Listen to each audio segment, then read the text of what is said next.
Сәлем достар, бүгін мен сіздермен баланың қыз немесе ұл болып тууы, яғни жынысы ер адамға байланысты ма, әлде әйел адамға байланысты ма деген тақырыпты талдайтын боламын. Бұл тақырыпты алуымның себебі, әрине бұл тақырып сіздерге таныс болуы мүмкін, бірақ халық арасында әртүрлі таңсық пікірлер кездеседі екен. Көп адамдар ойлайды екен, если ер адам отбасына мықты болса, онда ер бала дүниеге келеді, әлде әйел адам мықты болатын болса, қыз бала дүниеге келеді деген таңсық пікірлер кездеседі, немесе керісінше ойлайды. Бүгін мен осы сұрақтардың барлығына медициналық тұрғыда жауап беруге тырысамын. Ең бірінші, бұл сұрақтың жауабын түсінуіміз үшін біз ұрықтану деген, жүктілік деген, нәрестенің пайда болу деген процестерді білуіміз керек. Адам организмі, яғни өте күрделі құрылым.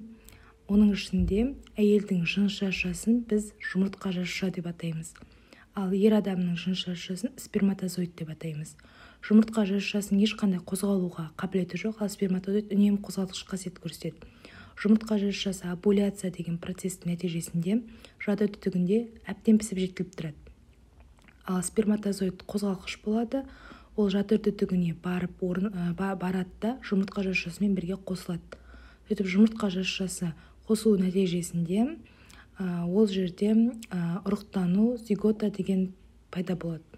Зигота ары қарай бізде жатырға түседі. Жатырда ұрықтың дамуы, одан әрмен нәрестенің дамуы жүріп отырады.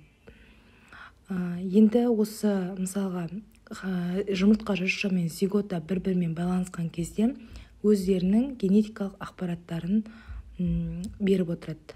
Мысалға, сіздер білулеріңіз керексіздер, әйел адамда 46XX деген хромосома болады. Яғни полный каротипі бізде әйел адамдікі 46XX деген. Ол жұмыртқа жасушаның ішінде ядро болады, ядроның ішінде осындай генетикалық ақпараттар болады. Ал ер адамның кариотипі бізде 46XY болып келеді.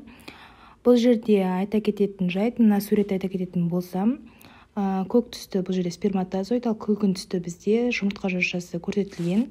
Екі қатарда да жұмыртқа жасушасында XX-дің белгіленгенін қарап тұрмыз. Бұл жерде айта кететін нәрсе, значит, жұмыртқа жасушада тек қана X, яғни X хромосоманың ғана генетикалық ақпараты болады деген сөз.